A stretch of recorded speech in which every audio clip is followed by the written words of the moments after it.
There's a line to a quarry at the end of Thomas's branch. It goes for some distance along the road. Thomas was always very careful to whistle here in case anyone was coming.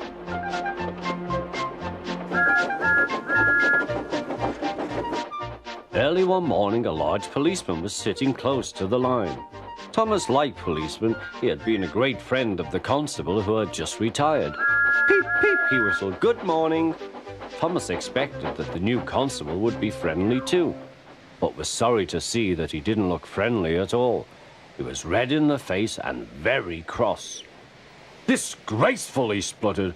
"I didn't sleep a wink last night. It was so quiet, and now engines come whistling suddenly behind me."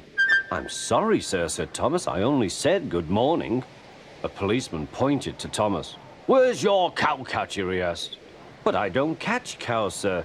"Don't be funny," snapped the policeman. He looked at Thomas's wheels. No side plates either, and he wrote in his notebook, "Engines going on public roads must have their wheels covered and a cowcatcher in front to protect people and animals from being dragged under the wheels if they stray onto the line. You haven't, so you are dangerous." "Rubbish," said Thomas's driver. "We've been along here hundreds of times and never had an accident." "That makes it worse," the policeman answered. He wrote "regular lawbreaker" in his book. Thomas puffed sadly away.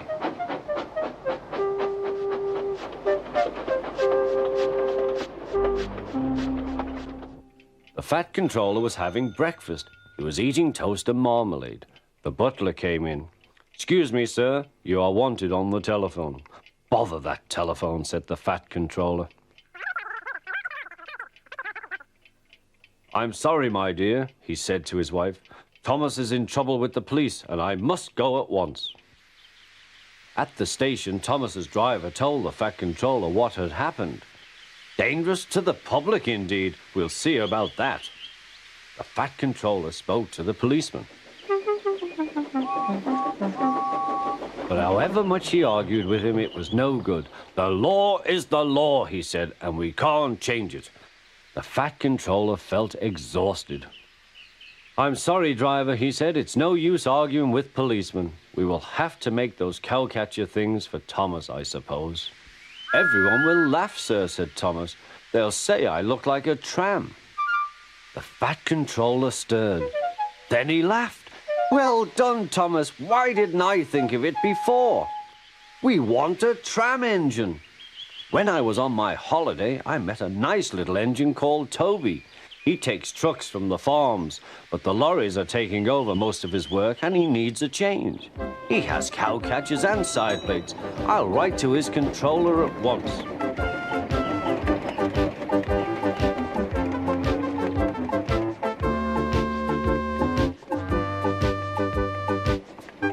A few days later, Toby arrived.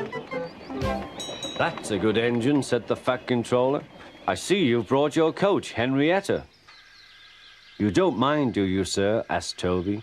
"The station master wanted to use her as a hen house, and that would never do." "No, indeed," said the fat controller. "We couldn't allow that."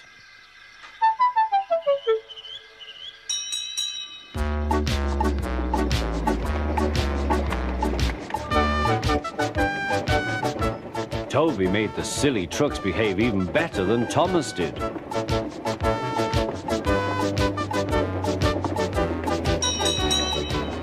Oi, you!